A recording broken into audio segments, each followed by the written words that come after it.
இன்னும் கொஞ்சம் சவுண்டாக பேசணும், இவ்வளோ கம்மியாகவே பேசுவாங்க.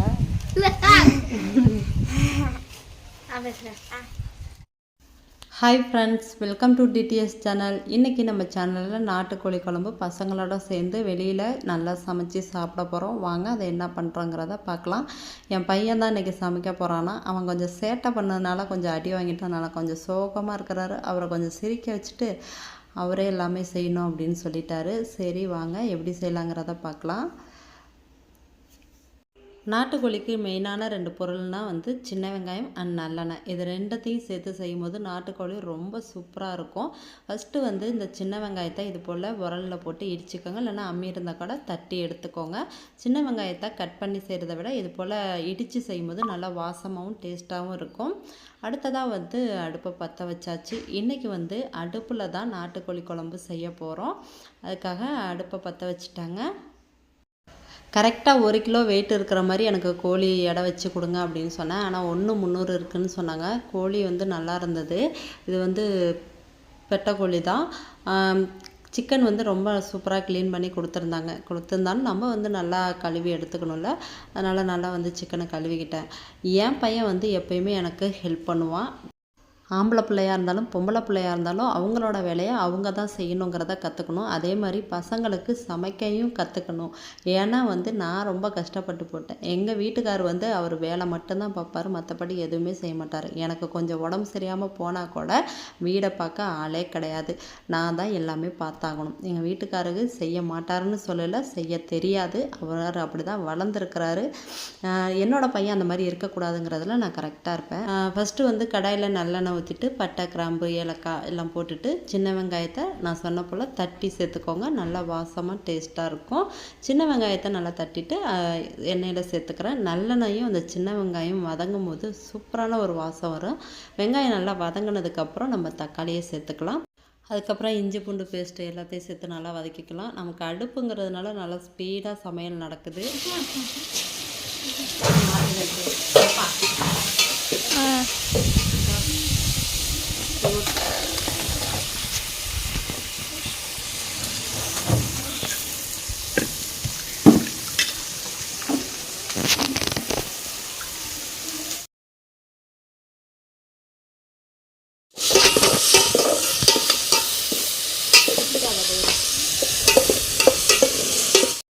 வெங்காயம், தக்காளி, இஞ்சி பூண்டு எல்லாம் நல்லா வதங்கினதுக்கப்புறம் கழுவி வச்சுருக்கிற சிக்கனை உள்ள சேர்த்துறேன். கறியை சேர்த்துட்டு நல்லா மசாலாவோட நல்லா கொஞ்சம் நேரம் நல்லா வதக்கி விட்டுட்டு அது கூடவே கருவேப்பிலை, மல்லித்தலை சேர்த்து கொஞ்சம் நேரம் அப்படியே மூடி போட்டு வச்சிடலாம். என்னமோ மிக பெரிய ரசிகை மாதிரி என்னைய காட்டுன்னு சொல்லிட்டு இருக்க. என் பொண்ணு வீடியோ எடுக்க, என் பையன் சமைக்க அப்படின்னு சொல்லி ஆஹா சண்டே சமையல் நல்லா ஜாலியாக போயிட்டுருக்கேன். என் பசங்க இவ்வளோ சப்போர்ட் பண்ணுறாங்களே அப்படின்னு நினச்சி சமைச்சிட்டே இருந்தேன். ஆனால் சமைக்கும் போது ஸ்டார்ட் பண்ணும்போது தாங்க தெரிஞ்சுது 2 பேருக்கும் சண்டே சமையல் கிடையாது, சண்டை சமையல்னு. 2 பேருக்குமே நல்ல ஒரு வாக்குவாதம். ஞாயிற்றுக்கிழமை ஒரு நாள் தான் லீவ் விடுறாங்க, ஆனால் வீட்டில் அவ்வளோ சவுண்டுங்க. உங்கள் வீட்லேயும் பசங்க அப்படி தான் பண்ணுவாங்களாங்கிறத கமெண்ட் பண்ணுங்கள்.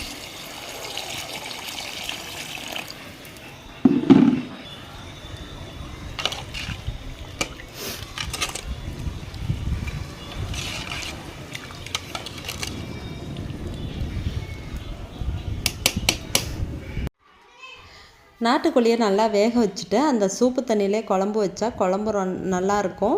இன்றைக்கி வந்து பசங்களுக்காக கொஞ்சம் தண்ணி அதிகமாக ஊற்றி சூப்பு வேணும் அப்படிங்கிறதுக்காக கொஞ்சம் தண்ணி அதிகமாக சேர்த்து வேக வச்சுக்கிறேன். கறி நல்லா வெந்ததுக்கப்புறம் அதை இறக்கி வச்சுட்டு குழம்புக்கு ஒரு மசாலா வறுத்து அரைக்க போகிறோம். அதை எப்படி செய்யலாங்கிறத பார்க்கலாம். ஒரு கடாயில் நல்லெண்ணெய் சேர்த்துட்டு பட்டை, கிராம்பு, ஏலக்காய், அன்னாசி பூ, அது கூட வந்து 1 டீஸ்பூன் வந்து சோம்பு சேர்த்து நல்லா வாசம் வர அளவுக்கு பொரிஞ்சதுக்கப்புறம் அதுக்கப்புறம் வந்து சின்ன வெங்காயம் ஒரு 10 சின்ன வெங்காயம் சேர்த்து நல்லா வதக்கிக்கிறேன். வெங்காயம் நல்லா வந்து ப்ரௌன் ஆகணும். வெங்காயம் நல்லா வதங்கினதுக்கப்புறம் ஒரு 1/2 கப் அளவுக்கு தேங்காய் சேர்த்துக்கிறேன். தேங்காயும் நல்லா வதங்கி ப்ரௌன் ஆகி வரணும். அதுக்கப்புறம் வந்து அதை நல்லா ஆற வச்சுட்டு மிக்ஸி ஜாரில் சேர்த்து நல்லா ஃபைனாக அரைச்சிக்கலாம். இந்த மசாலாவை வந்து நீங்கள் பிராய்லர் கோழிக்கும் செய்யலாம், நல்லாயிருக்கும், சூப்பராக இருக்கும் குழம்பு. இதை வறுத்து அரைச்சி வச்சு பாருங்கள். எப்பயுமே நீங்கள் சிக்கன் குழம்பு இப்படி தான் செய்யணும்னு விருப்பப்படுவீங்க. அந்த அளவுக்கு நல்லா வாசமாகவும் டேஸ்ட்டாகவும் இருக்கும். இப்போ வந்து குழந்தைங்களுக்காக நான் வந்து சூப்பை எடுத்துக்கிறேன். சூப்பு வந்து குடிக்கிறதுக்காக தான் எடுக்க போகிறேன். இந்த மாதிரி நீங்கள் வந்து உங்கள் வீட்டில் சின்ன பிள்ளைங்க இருந்துச்சுன்னா, சளி பிடிச்சிருந்துச்சுன்னா இந்த மாதிரி நீங்கள் சூப்பை எடுத்து மிளகுத்தூள் சேர்த்து சாதத்தில் போட்டு பிசைஞ்சு ஊட்டிடலாம். இல்லை குடிக்கையும் கொடுக்கலாம். ரொம்ப விரும்பி சாப்பிடுவாங்க. டேஸ்ட்டும் சூப்பராக இருக்கும். நான் வறுக்கிறதுக்காக தனியாக வந்து கொஞ்சம் சிக்கனை எடுத்துக்கிறேன். இப்போ கொஞ்சமாக மிளகுத்தூள் போட்டு என் பையன்கிட்ட கொடுக்குறேன் பாருங்கள். ரொம்ப விரும்பி சாப்பிட்டான். டேஸ்ட்டு சூப்பராக இருந்துச்சு அப்படின்னு சொல்லிட்டு.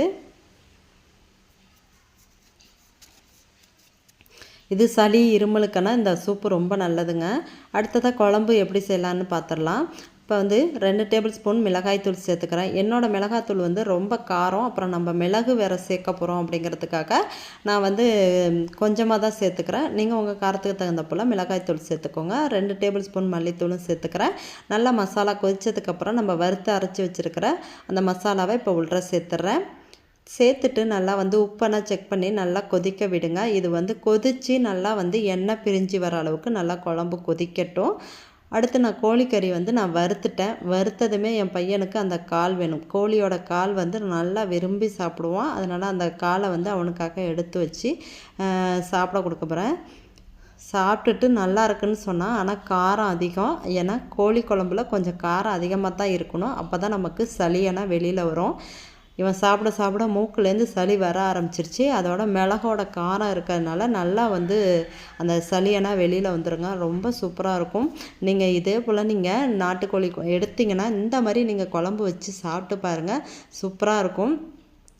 நாட்டுக்கோழி குழம்பு வந்து எப்பயுமே சோத்தில் போட்டு பிசைஞ்சு சாப்பிட்ற மாதிரினா இருக்கக்கூடாது. ஊற்றி குடிக்கிற மாதிரி தான் இருக்கணும். அப்போ தான் வந்து நல்லாயிருக்கும். டேஸ்ட்டும் நல்லாயிருக்கும். ரெண்டாவது நமக்கு ரொம்ப நல்லதும் கூட.